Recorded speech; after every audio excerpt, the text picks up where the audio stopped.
El diodo ideal, el diodo real y sus hojas de especificación. Continuando con el desarrollo de lo que es el temario de sistemas analógicos, vamos ahora a hablar de estas características del diodo ideal, el diodo real y su hoja de especificación. Comencemos. Bienvenidos a Videoteca Valencia, explorando el conocimiento a través de la galaxia. Esfuerzo académico para ti, contenidos de pedagogía, ingeniería, psicología, programación y más.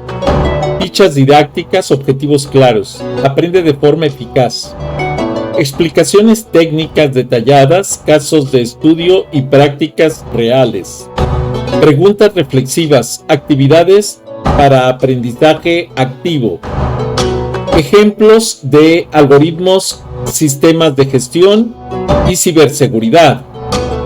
Suscríbete ya, apoya este canal, donaciones bienvenidas. Gracias por unirte a Videoteca Valencia, te esperamos. El diodo ideal, el diodo real y sus hojas de especificación. Bienvenidos a la presentación donde abordaremos precisamente el tema de esta parte del diodo ideal y el diodo real, que pertenece a la unidad 1 del diodo semiconductor de sistemas análogos. Muy bien, el diodo ideal. Vamos a hablar entonces de esta unidad que nos facilita precisamente el comprender cómo funcionan estas estructuras. Vamos a entender el diodo ideal. Tiene parte de la estructura de lo que es la electrónica, los sistemas analógicos, el diodo semiconductor y un esquema es el diodo real. El tema del diodo ideal, el diodo real y sus especificaciones están inmersos, vamos a decir, en ese plan de estudios de los sistemas analógicos, ya que tienen la característica de ser uno de los componentes más utilizados en los circuitos electrónicos, ¿sí? Y obviamente el conocer las características de los diodos nos lleva a comprender el funcionamiento del electrónico.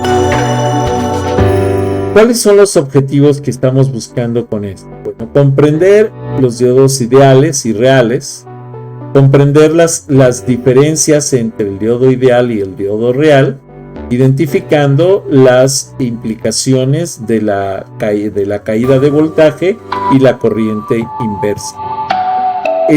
También tenemos que ver la interpretación de las hojas de datos, interpretar esas hojas de datos o datasheets de diodos comunes, como por ejemplo 1N4007 o 1N4148, diodos Schottky, ¿sí?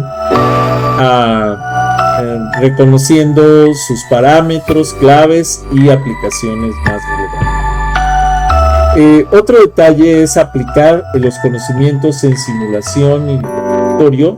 En este caso, la simulación que vamos a utilizar, que podría ser, está ahorita identificado con el Tinkercad. Sin embargo, podría ser otro simulador con estos objetivos. Entonces vamos a buscar equipar precisamente a los estudiantes con herramientas técnicas para diagnosticar, diseñar y optimizar circuitos basados en diodos. Vamos a hablar de los orígenes del diodo desde el vacío del estado sólido. Por ejemplo, en 1904 se crea lo que se conoció como diodo de vacío o tubo de vacío, que correspondía precisamente al bulbo. El diodo nace con el tubo de vacío de John Ambrose Fleming a principios del siglo XX, empleado para rectificar señales de radio. En 1930 se empieza a trabajar el diodo de germanio. La transición al estado sólido surgió con los primeros diodos de germanio, marcando un avance significativo en la tecnología de semiconductores. Ojo, el cambio de tamaño y de consumo de energía de aquí para acá fue increíble. Y más aún cuando se lanza el diodo de silicio, que por cierto fue descubierto en 1947 y fue lanzado comercialmente por ahí de 1960, la década de los 60. El silicio se convirtió en el material preferido por su mayor estabilidad térmica y facilidad de fabricación, estableciendo el estándar para los diodos modernos. Con el tiempo, la distinción ideal y real se estableció para simplificar el análisis de los circuitos. Sin embargo, en la práctica se deben considerar las condiciones considerar las características, vamos a decir, físicas del diodo real, no del diodo ideal. Bueno, vamos a tratar de comprender qué es el diodo ideal al compararlo con el diodo real. Entonces, la comparación inicial del diodo ideal y del diodo real, resulta que el diodo ideal conduce corrientes sin caída de voltaje, o sea, sin pérdida de tensión. La verdad es que eso nunca se da en la vida real, en polarización directa, y bloquea totalmente la corriente inversa, cosa que tampoco se puede lograr, porque si se alimenta un voltaje muy alto, va a caer en corto ese. El diodo real presenta caídas de voltaje alrededor de 0.7 voltios para los diodos de silicio. La resistencia interna es una corriente inversa de fuga y límites, ¿sí?, de potencia.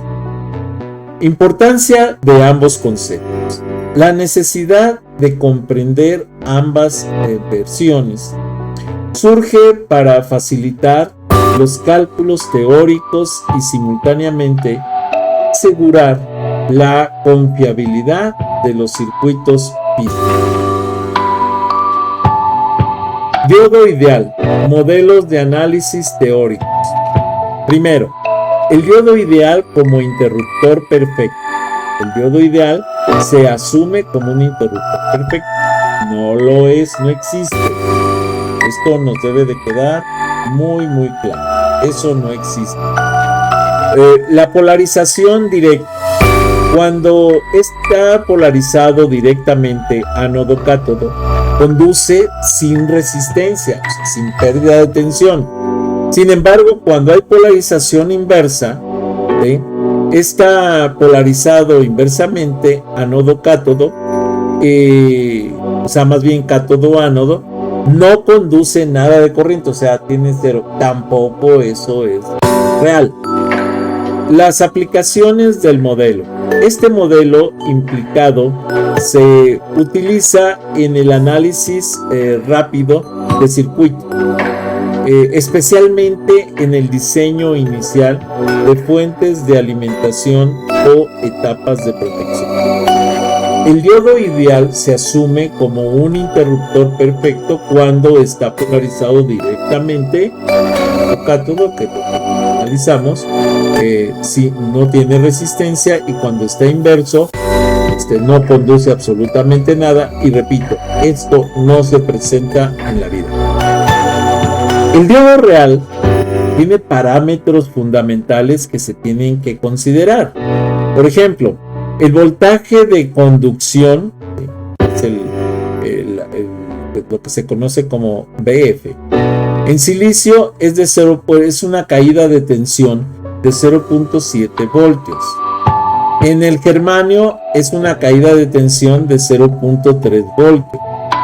En el Schottky tenemos una caída de tensión aproximadamente de 0.2 a 0.4 voltios. La corriente inversa de fuga, o sea, cuando ya sobrepasamos el límite del diodo, generalmente baja en condiciones normales, pero puede incrementarse con la temperatura. O sea, si se calienta, puede incrementarse la fuga, porque cuando no está caliente, cuando está soportando, bueno, aguanta un poco, pero cuando empieza a calentarse o sobrecalentarse, entonces ya permite lo que se conoce como fuga de corriente. La resistencia interna, ¿sí?, afecta a la respuesta dinámica y la disipación de la potencia.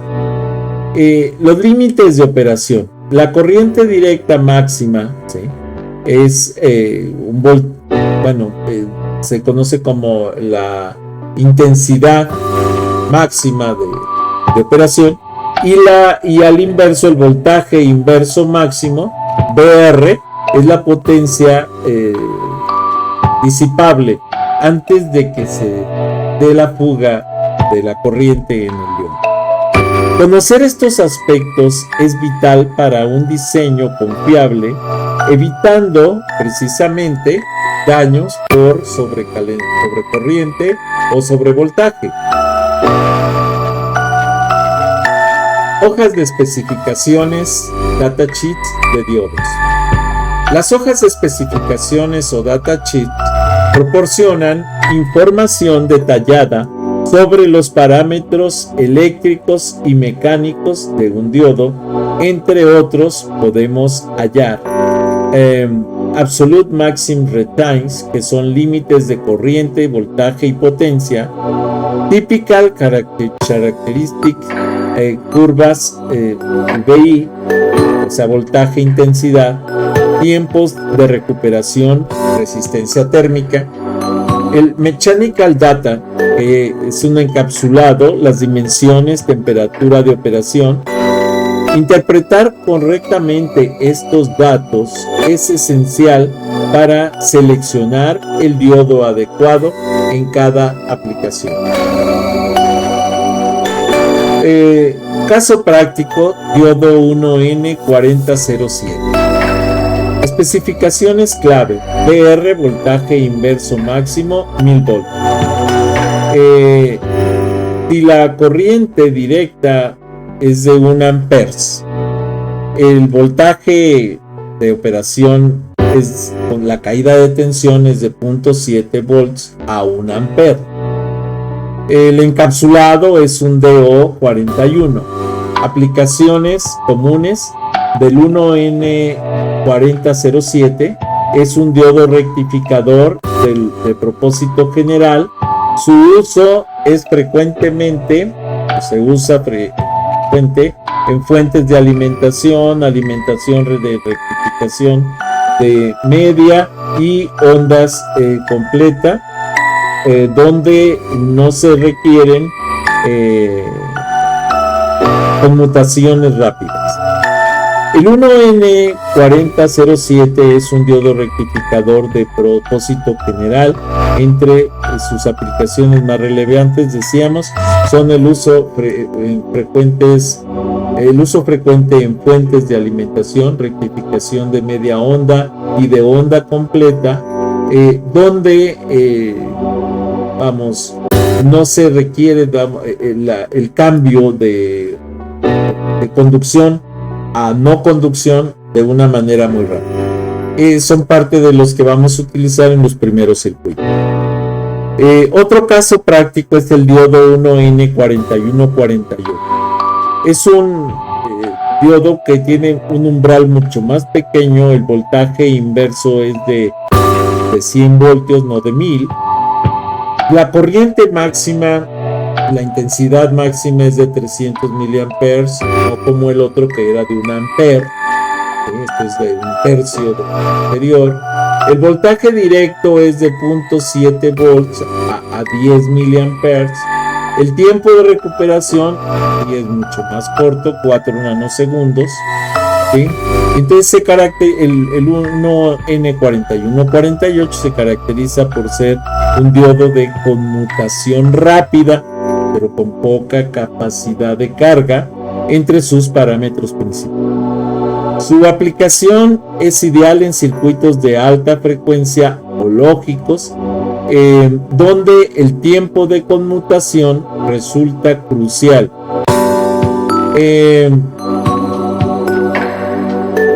La unión PN, polarización directa e inversa.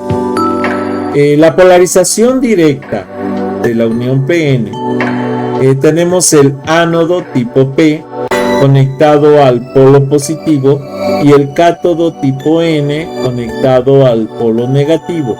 Reduce la barrera del potencial y permite la conducción, mientras que la polarización inversa aumenta la barrera de potencial y reduce la corriente a una pequeña fuga. La fuga puede crecer con la temperatura. Es crucial respetar los límites de voltaje inverso.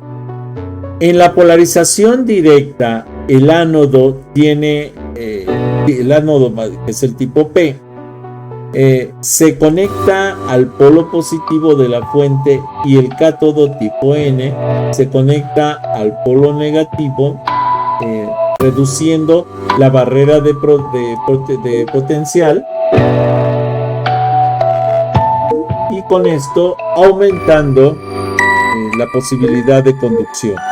Continuando con esto, tenemos que en qué tipos de proyectos es seguro usar un diodo en el análisis y cuándo es fundamental considerar un diodo real.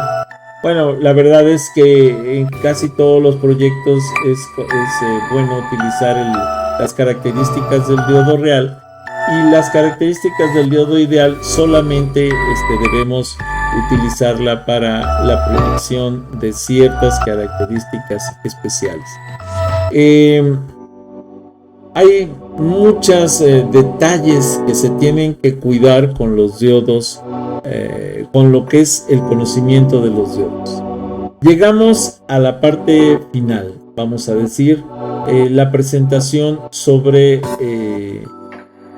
los diodos.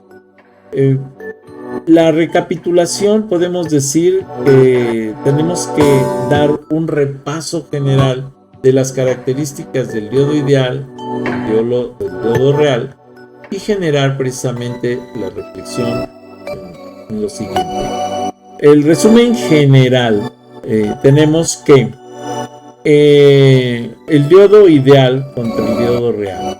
El primero es un modelo teórico. El segundo incorpora la caída de voltaje, la corriente inversa máxima y otros límites.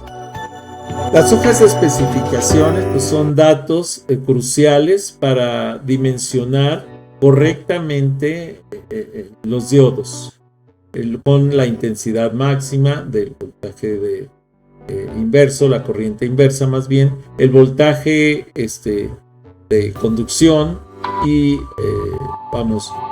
los factores de potencia máxima. Las aplicaciones en ingeniería en computación, fuentes de alimentación, protección de puertos, circuitos de conmutación y automatización de señales, transferencia de señales, redes, muchísimas aplicaciones. Los ejemplos y mediciones mostraron la importancia de comprobar valores de datasheet con la práctica. Con respecto a estas conclusiones, podemos decir que la importancia del diodo real, ¿sí?, es fundamental en el diseño y análisis de los sistemas analógicos y digitales. ¿Qué consideraciones debemos tener? La caída de voltaje, la corriente inversa no puede ignorarse en aplicaciones sensibles o de alta potencia. La interpretación de hojas de especificaciones o datasheets. Interpretar correctamente una hoja de especificaciones evita errores de selección y optimiza el rendimiento de circuitos. Las aplicaciones en ingeniería de computación, por ejemplo, este conocimiento se traduce precisamente en capacidad de crear soluciones confiables de automatización, filtrado y protección de datos y señales. Este recorrido entonces nos muestra que el diodo real es fundamental en el diseño y análisis de sistemas analógicos y digitales. La característica de voltaje y la corriente inversa no pueden ignorarse en aplicaciones sensibles o de alta potencia. Interpretar correctamente las hojas de especificaciones, los datasheets, evita errores en la selección y precisamente y la optimización del rendimiento de circuitos. Para un ingeniero en computación, el conocimiento se traduce en la capacidad de crear soluciones confiables de automatización, filtrado, protección de datos y de señales. Bueno, tenemos algunas preguntas que vale la pena hacer, que quedarán como ejercicio de resolver, y algunas tareas de investigación que también tendremos que dejar como ejercicios para resolver. Bueno, tenemos algunas referencias finales y creo que sería todo de esta presentación. Hasta aquí esta presentación. Gracias y mucho éxito con sus proyectos. Si no te has suscrito, suscríbete a mi canal. Regálame like, regálame comentarios, solicita nuevos temas para los videos. Bienvenido. Si te es posible, dona. Cualquier donativo es bueno. Recuerda, no hay donativos pequeños. Apoya mi canal.